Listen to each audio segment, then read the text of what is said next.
When I was 5, we spent some time in the US visiting my father's mother and a few other friends. My mother and I were at my grandmother's house one evening, but as we were leaving, my mother and my grandmother got into this heated debate about something.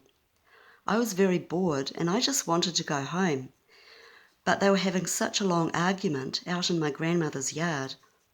I was walking up and down, backwards and forwards, waiting impatiently for them to finish, just so that we could go back to our motel in town.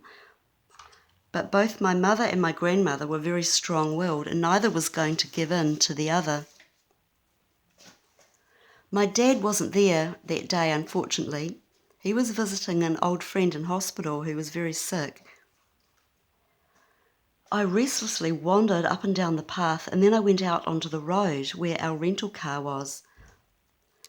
My mother and my grandmother were some metres back behind the trees on her property. I couldn't see them, but I could still hear them arguing. But then I heard my mother call out, "Hey, come here." I ignored her and I just kept on walking. I remember my grandmother was living on the outskirts of town at that time because there was lots of fields and trees.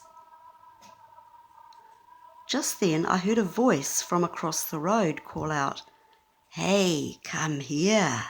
Hey, come here."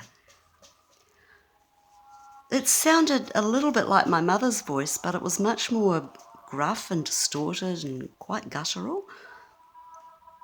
When I looked over, I saw the shape of what I could call a deer person. Its head and torso were deer-like, but it had men's legs and feet and arms.